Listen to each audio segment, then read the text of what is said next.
Hi, my name is Janine and I'm a researcher at Agroscope in Switzerland. I am very delighted to be here today and to present to you one of our recent studies, which we did on public perception of smart farming technologies. This study was done in collaboration with ETH Zurich.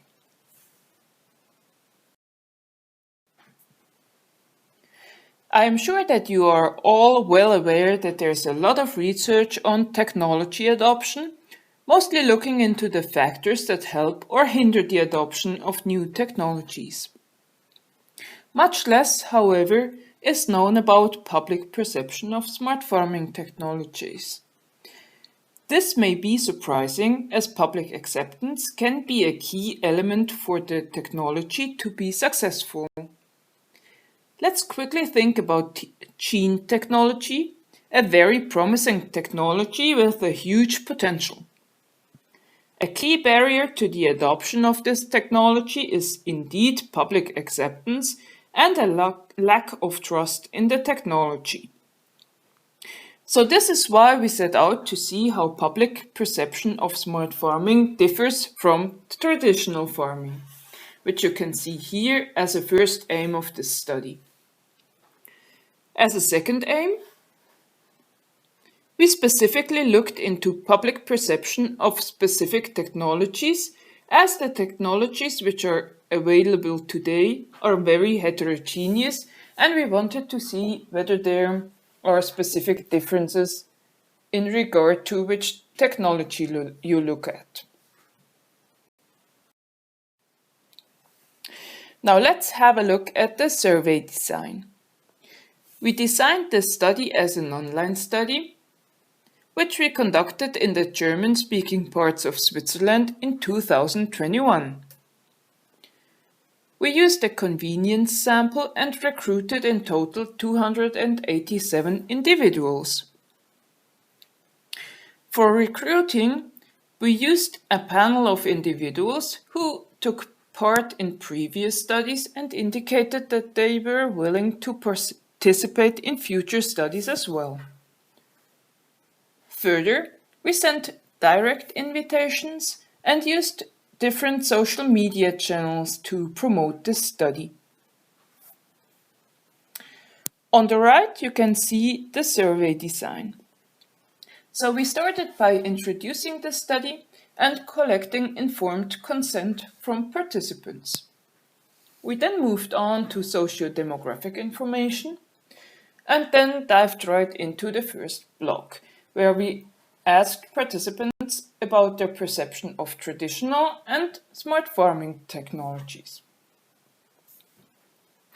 After that, we moved on to the second block, where we presented 4 specific smart farming technologies and again asked them for their perception. Important to note here is that we not only collected qualitative data using first associations, but also collected quantitative data so that we asked them about hedonic ratings of the first associations they mentioned before. After that, we thanked and debriefed them. Here we can see the sample we used. So you can see that the mean age was 49 years and the sample was almost balanced in terms of gender. So we had a bit more male than female participants. Most of participants had no experience in farming and education levels were rather high, which is common for this type of sample.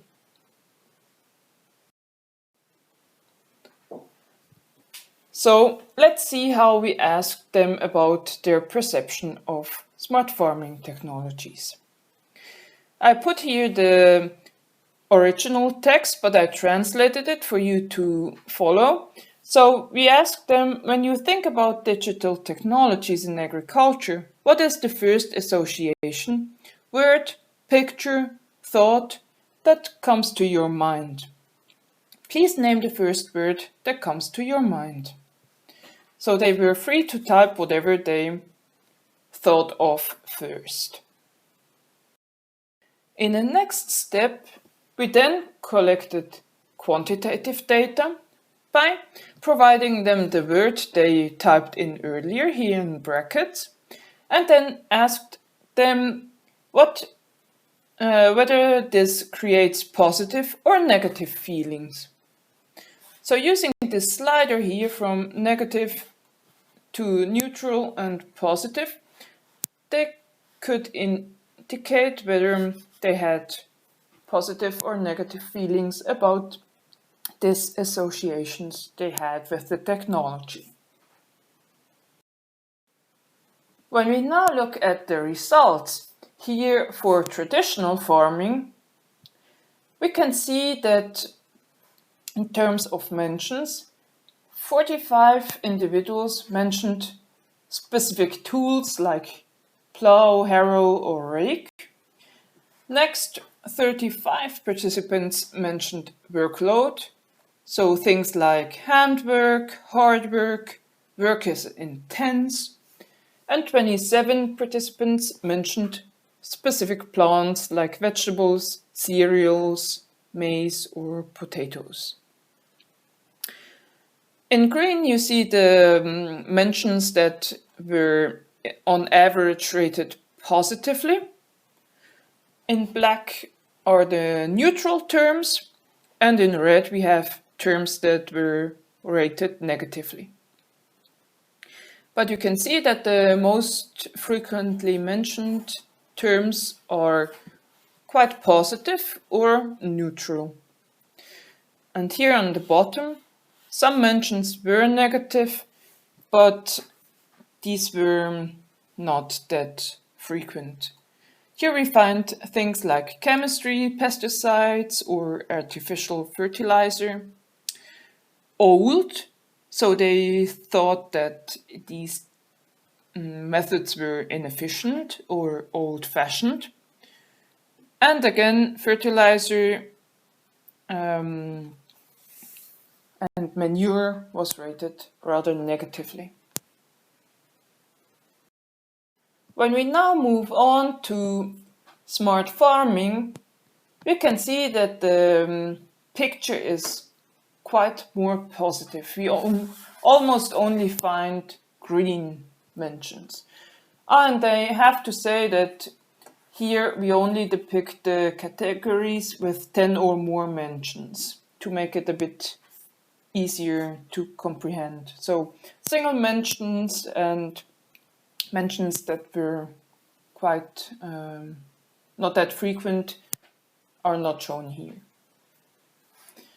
So for smart farming, we find that milking was a dominant topic with milking robots or milking machines, then specific technologies like drones, or more general terms like automatization or GPS.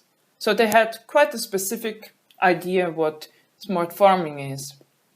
But still, 11 persons were not able to name something, which is still an indication that they don't really know what smart farming is. Now moving on to the second block where we presented specific technologies, I want to show you here what technologies we used. So we showed them both a picture and a short description to make sure that everybody knew what we were talking about. So two technologies from the plant domain we chose are spraying drones and hoeing robots. For the animal domain, we chose virtual fences and the milking robot. Now for spraying drones, we found that mentions were quite positive. So 60 people indicated positive adjectives like meaningful, clever, super interesting, things like that. They found that the technology was effective, utopian, modern, futuristic, and that this is really a sign of progress, innovation, or modernization. They were most worried about the noise, so they thought this is a loud technology, and some thought it was maybe unsafe. Moving on to the hoeing robots, we again find that positive mentions were quite frequent, with 57. Then the first negative thing is that they worried about costs, so they thought this must be very expensive. But still they thought it's good for the environment, it's sustainable, and it helps biodiversity. Another negative mention was soil, so they thought this machinery was heavy, has an impact on the soil, and maybe even compacts it. Now for virtual fences, we find a completely different picture. You can see it's almost all red. So participants worried about animal welfare. They mentioned things like animal cruelty. They mentioned negative adjectives like terrible, horror, hard. No way this is acceptable. And they didn't see what the use is. So it was often mentioned that this doesn't make sense and they don't see the use of it. Still, a few were interested and thought the technology was clever. Now for milking robots, again, it looks a bit different. We find that there were many positive adjectives. The participants thought it was interesting and cool, but still animal welfare was a concern. But it was rated neutral, so some thought it was positive, some thought it was negative, with quite a big standard deviation. And the most frequently named negative point was that there was a missing relation to humans. So it was impersonal and humans don't interact with the animals. Now the key findings here are that the perception of smart farming was quite positive, both for smart farming in general, but also for the specific technologies. But we also note that technologies in the plant domain were rated more favorably, and technologies in the animal domain were rated more critically in terms of animal welfare specifically. So things like cow is treated as a machine were mentioned, and animal welfare was questioned.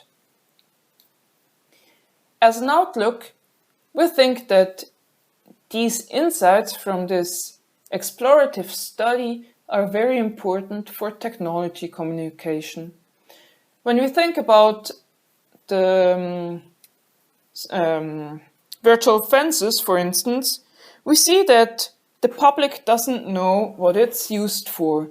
So when we can communicate this in a more targeted manner, we can really help technology acceptance and with that also technology adoption.